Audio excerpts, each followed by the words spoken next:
Seriously, we've been having these kind of programs, and we've been having guest speakers and stuff like that, but we have never had anybody like this before. Seriously. I mean, this lady touched on every point. Seriously. Yeah. Thank you. God bless you. She touched on everything. We are proud of you. All right. At this time, we'll call on our Assistant Program Director, Ms. Ciara Johnson, to introduce our Chief Launcher.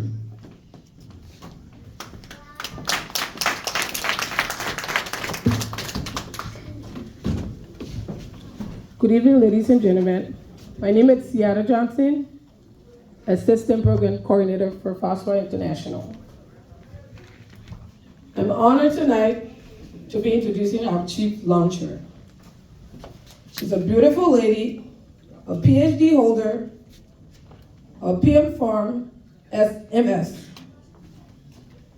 She's an epidemiologist, a researcher, public health expert, an advocate.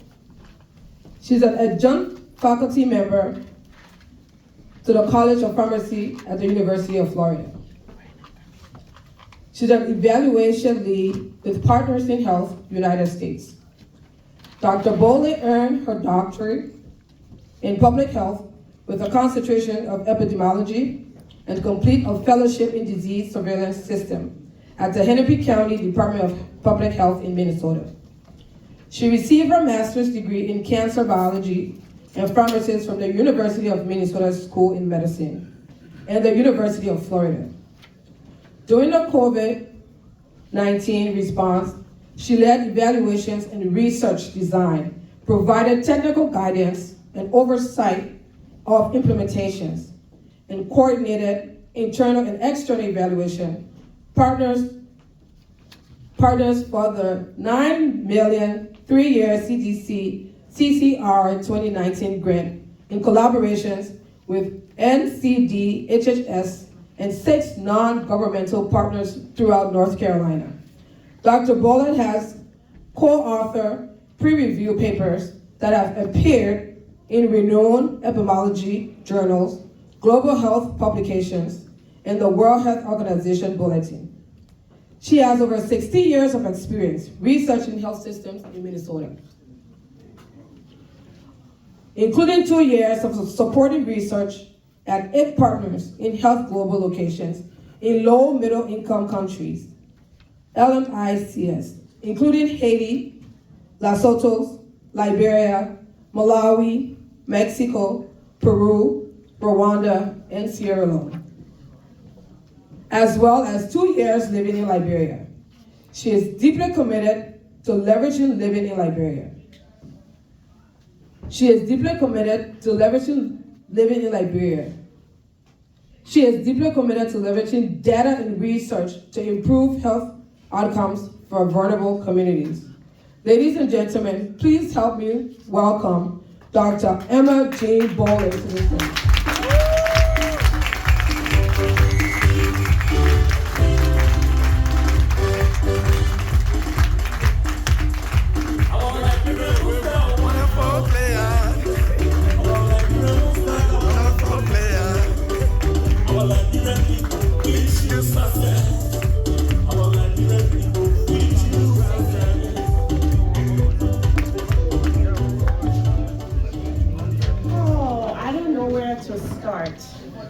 But I want to say thank you for giving me this platform to just talk about my personal life story and my work in Liberia. And I can say to you that there's an urgency. There's an urgency for Liberians to get up and choose our own destiny. And it's unfortunate that we sit and wait for a government to do something for us, but it's never gonna happen until Liberians, primarily Liberians in the diaspora, get up and pick up a cause and give back religiously to Liberia. We're going nowhere. So before I start, I want to say thank you to my colleagues. A couple of my colleagues are here. I want to say thank you to Brother Ebenezer Tier and his beautiful wife. They're from my church, Ebenezer Community Church. And so I'm going to speak to you today from a personal space. I didn't write a beautiful speech like Bernice, but I am going to talk about my lived experience. And I want you to be in close proximity to the suffering in Liberia. And I say that because I was in close proximity to suffering in Liberia. And I want us to understand that often when we are no different from Liberians in Liberia, the only thing that divides us, aside from the Atlantic Ocean, is the opportunities we have here. And if God took you out of the wilderness and brought you to the promised land, you ought to look back. It is our moral responsibility to look back. And so just imagine being a 4-year-old leaving Liberia.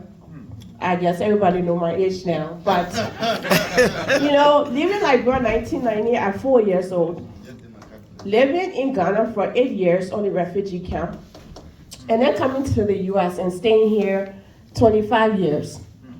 And then if I can go back to Liberia and give back, anyone should. Because I could make up all of the reasons not to go. My mother's here, my father's here, my siblings are here. Yes, I have extended families in Liberia. But if I can go back to Liberia and serve, every one of us can do that. And service doesn't require education, it requires will and the willingness to give back. And so 2019, I had a 5-year-old son. I was newly married and I moved to Liberia to work. My dad was like, "What are you doing? There's no one there, How are you gonna survive?" I said, I was gonna go Liberia and work. And I was fortunate to have applied for a job with Partners in Health. It's a global health organization. And so, I was going to Liberia to work, but I was going with a US international organization. And so I had leverage, I was getting paid, although payments will come to the US here, and then I will find someone who I can Zelle the money to, and then when they're coming to Liberia, they'll bring me. But when I got to Liberia, we want to be careful that often we think Monrovia is Liberia. Monrovia is not Liberia. I went to Maryland County, the most rural county in Liberia. Now, for us who go to Liberia all the time, Sam is one of us, we know that the roads in the southeast is terrible. It takes about 10 days to get from Monrovia to Maryland. And by the time you get there, all of your bones are aching. And here is it that, yes, the US, we have potholes but the life is nothing like what our families go through. And I think often when we have the luxury to go back to Liberia for a month, 2 weeks, 6 months, I've heard Liberians saying, "Oh, I'm going for a vacation." What is there to vacation? What is there to be so comfortable in the midst of suffering? And I want us to be, I think, if I can help you understand the suffering and the pains of our people, I think I would have done my job today. Because I think often when we go back, we have the luxury of coming back. We run out of money in 2 weeks, we call someone can send us money, we come back, we have the passport, so we know there's a route, there's an escape plan. But our people back there, they don't have any escape plan. They don't have any other place to go to. That is it. That is their live in, day in and day out. There's no escape plan. And so we need to be able to understand that in order for us to change Liberia, we need to identify with the pains and suffering of our people. And it's not okay for you to say that, "Oh, I sent $100 here and there, I'm doing my part." And that's great, you are doing your part. But like Brittany said, charitable giving, it's going beyond you. It's going beyond your families. It's going beyond people that you identify with either because of friendship or kinship. And so when I went to Maryland, I realized I was 4.5 months pregnant. Now, I have all of the best health insurance, but there's no clinic. I had international health insurance, Cigna Global International, but there was no clinic. In fact, I had the card in my purse. When I would go to Plebo Medical Center, and I would say, I need to get back tomorrow, and it was like, how will you go? The next car isn't leaving in 10 days. And so I was 4 months pregnant living in Maryland. And yes, I was there with the International Health Organization, but guess what? Once you get on the sword of Liberia, you are there on your own, okay? You may call. It takes them a couple of hours to call you back. If anything, they will tell you, we'll contact local partners to be able to help you, but there's no help, okay? And so I vividly remember I was 4 months pregnant, and we needed to go to Jilibakin. I don't know who are here from Maryland. Jilibakin is the county closest to Maryland County. The country, not Maryland, but Ivory Coast. Yeah, Jilibakin is the place that when you get there, if you cross over, is the town. Yes, it's the town that's closest to Ivory Coast. And to be able to get to Jilibakin, oh God, we had to go over the Kavada River, get in canoe. The canoe has current where when you go up, it brings you back. And so you are thinking that it's going to take you 2 hours to get to this village. It takes you 5 hours. By the time you get there, it's dark. And you can't get back.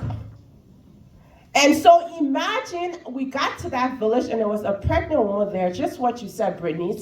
She was about 8 months pregnant. And she was telling us that in 8 months, she's never gone to the hospital. And I'm like, why? And that was such a dumb question because even though we journeyed, it took us 2 days to get to that village. I understood why she couldn't get there. Because the nearest hospital you had to get in a canoe, go 5 hours if the current allows you to Plebo Health Center. And so what will happen to her? Either she will give birth in Jilibakin or die in the process. There's no way to get to the nearest hospital. And so we understand that even in Liberia, in the midst of suffering in Moravia, if you go in the rural places, that's where you see tremendous amount of suffering. I lived in Liberia for 2.5 years. I had a 5-year-old son. When I would go, I would pack Tylenol, ibuprofen, all of the things from America, but it couldn't save me. Because you know what? When I got there, when I went to Maryland, everyone took it. And so when my son was sick, he would have a fever, would go to the hospital. They say, ask me medical, they say it's an international hospital, it's on 20th Street, but it would take the pediatrician 5 hours to get there. Okay? And that is another child waiting to die. And this is an international health hospital. So imagine what it is in JFK and all of that. I was recently in Liberia 3 months ago. And we were in rural Liberia. And what broke my heart the most, that there's an urgency for us Liberians to do something, or else Liberia is done. I can be honest with you. I've had this conversation so many times with my parents, and I will say, don't say that, be positive. There are certain people that have to die for Liberia to move forward. I'm not being political. However, I always used to say, perhaps maybe the next generation, things will change. But I can tell you the generation that's 15, 16 years old, the boys are on drugs. The girls, by the time they're 18, they have 4 or 5 children. With no father, no one to even account for those children. So that future is lost. There's the lost generation right now in Liberia. And so I am here to tell you that the work that this organization is doing It is in the immediate need and interest of our people. Our people are dying to get to the nearest hospital. JFK, there's no beds. Often, when you are sick in Liberia, you go to the hospital, even if you have the money to pay, the services are not there. You wait and wait and wait. The nurses are on that phone. When you ask them why, they say, I haven't received my pay for 4 or 5 days, and 4 or 5 months. And imagine here we are so inclined to getting our paychecks in 2 weeks. Imagine if you will go 5 months without getting paid. Would you want to work? You will not. So there is a systemic problem wrong with Liberia. Government cannot fix it. If they tell you they can, they are lying to you. The problem is bigger than the government officials. What we need to do as Liberians, pick up our own cross and carry it. Like Bernice said, we cannot wait for the World Health Bill. We cannot wait for the international people to help us. They are tired of helping us. In fact, if for us to succeed, we must help ourselves. And then people will look and say, okay, Liberians are doing, let me help. But it is incumbent upon us to not just sit there and be complacent. Be complacent because you have a meal on your table. Be complacent because you have a passport that when you go to Liberia, you have a escape plan. Okay, like I was just in Liberia for 3 weeks. I was hiding for the last week because I literally ran out of money and I just could not help anyone because the pains too much. The pains are too much. And so when I see people going to Liberia, December's, Liberia is beautiful, enjoyment, I'm like, what is there to enjoy? People are suffering, people are dying. I was in Liberia just last year. I went back, 3 other persons that I know, colleagues died. Just 2 days ago, a colleague who used to drive me to work just passed away. And he works for Partners in Health, one of the best global organizations. He died at Cali Hospital. Why? Because he had a liver problem and there was no medicine in the country to be able to help him. Jesse was 40 years old and had 2 children. He was the breadwinner of his family. So now his mother not only has to bury her son, she has to then fend for his children and herself because he is gone. And Liberia isn't like America here where we have life insurance, where you say, okay, perhaps the person left money. There is nowhere to turn. It is incumbent upon us in the diaspora here. If we do nothing for our country, Liberia is going to perish. If you are waiting for UP, CDC, and all of the other government officials to do stuff, they will not. Ask now what your country can do for you. But what can you do for Liberia? In the midst of the suffering, our people need us. I was in Liberia and many days I would say to myself, how can people live like this? 365 days a year. I literally loved the country so much, I wanted to be there. But then I looked at my kids, there's no education, my kids are falling behind. You know, I go out of town, you know, when there's food in the house, all of my kids' cereal, everything will be eaten because there's no food. The country, everyone's looking for it. I was in Liberia recently. We're at a government hospital in Buchanan, and there was a 15-year-old girl she had a stillborn. And I don't know what they did there. Everyone in Liberia, they are surgeons, even though they have no medical training. They literally erupted her womb, and then they said to her, oh, we don't have the appropriate thing here at Buchanan Hospital to remove or extract your womb. So she's sitting there 15 days waiting to die because she needed to be transported. They said the nearest hospital would have been, I think, Sakepi or whatsoever.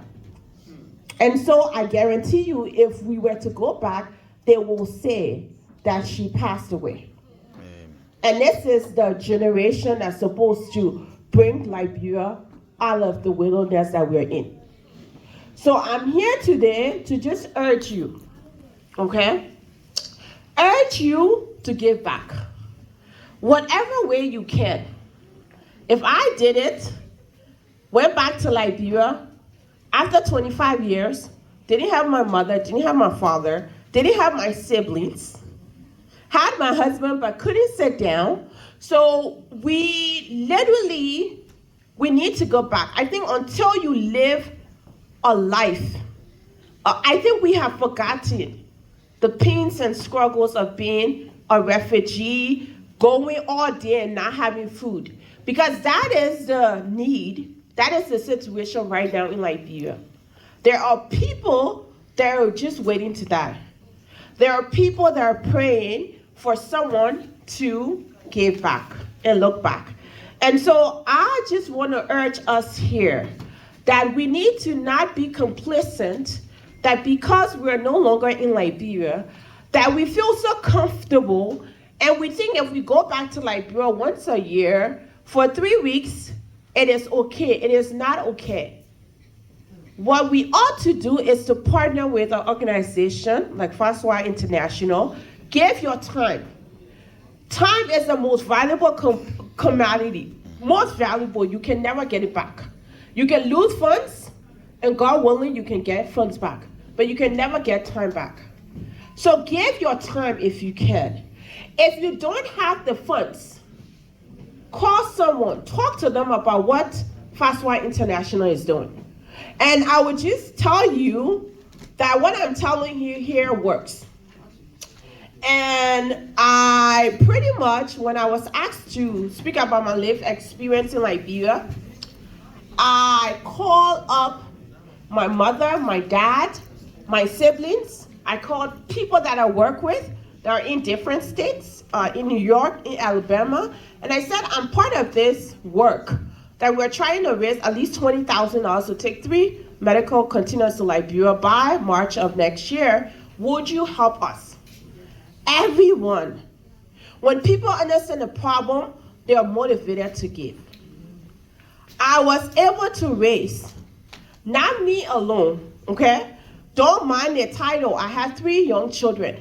I was able to raise within my network $1,310. Wow. And I want to give this to you here today so that we're accountable. And I didn't do this by myself. This is contribution from my sister and her husband. This is contribution from my mom, my brother. In fact, on my way here, I cashed up him. I'm like, you owe me $30. This is contribution from my colleague who is in Alabama, doesn't even know about this work, but because I told her, she sent $200 to give to this work. So you may not have $50. You may not have $200, but you know someone, you have a group of friends, you got people that you can talk to, that if you are a messenger for this work, they can be able to contribute. So I want us to take on this pledge and say, I'm going to be a change agent. I may not be able to go to Liberia because I have all of my responsibilities here, but I would tell people about the good work that Falswar International is doing. I will encourage someone to give. I'll be a change agent for the work. I'll be the messenger to be able to echo this work so that they themselves can be able to raise. So this work can never be done by yourself. It has to be in partnership. What you can't do, someone else can complement you to do. And so I just want to urge you here, whatever you have today, give wholeheartedly. But also, when you go home tonight, be the change agent. Go in your closet. You have phone numbers, people that you rely on, people that you know, people that when you tell something to, they are moved. Call 10 persons and say, I'm part of this organization. Well, I've been to this event and I understand the work that's been done in Liberia and I want to help the work. It's $30. Can you contribute? If you did that for 10 persons, you will get $300. Yep.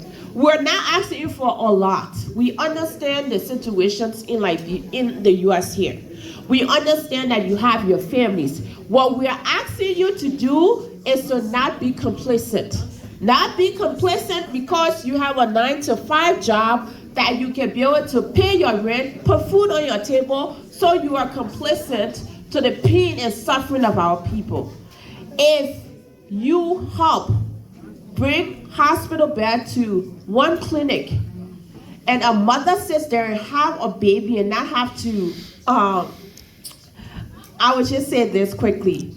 I had a son last year in August, and okay, and what's the number? Okay, Falswar International. Yeah, so let me just say this. I had my son last year, August 13th.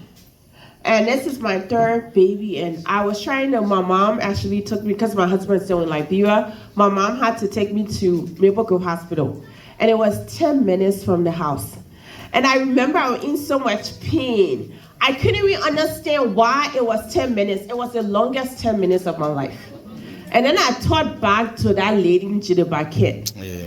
And I thought that this lady has to, the nearest hospital is Plibo Health Center, which is 5 hours away, if she can get over the Cavada River. And if anybody been to Ivory Coast, I know a lot of us went to Ivory Coast because of the war, that river has current. And if you're going up, the canoe's coming down. And sometimes it's all night. People die sometimes even getting through Cavada River. So imagine a mother being in pain, and the nearest hospital is 5 hours away. And not only that, it has to be on top of canoe to get there. She's gonna die with it. A lot of our youth are dying. Our men are on drugs. Liberia is in a state of emergency, urgency. If we are waiting for someone to rescue us, we are lying to ourselves. No one's gonna rescue us. Liberians ought to take on the platform and be our change agent ourselves. So we're asking you to please contribute. If you go to your Cash App, Falswar International Charity, you can be able to contribute that way. And I said, contribute whatever you can today. But don't stop there. Go out there and talk to people that you know and ask them. Talk to them about the work that we're doing here. We're taking medical supplies to Liberia. We are going to be able to, serve clinics. We're providing medical and public health expertise and education. We are also, working with partners there to be able to train staff to be able to use the medical equipment. So the work requires a lot. And so our goal is $20,000. And I'm not done yet. I still have colleagues who I'm calling, and I will keep reminding them until they contribute. And so I just want to start by saying, we will start, and I don't want people making pledges, because what has happened in the past, people pledge, they go home, and unfortunately life happens, and they don't keep that promise. We are asking you to donate and give whatever you can, and give us, say by December, I can tell you that we'll talk to at least 10 persons and raise $300. If we have every one of us here talking to at least 10 persons to raise $300, we would have met our goal. And so I will turn the mic over to Mr. Soiree, and we will start, donating. I will say, start with what you can. The method I use, you can adapt it. I personally give amount, and then I reach out to my families and friends to give. You can give personally today and then go home and find people you trust that you can be able to reach out to give also. So I will stop here and just say thank you. I just want us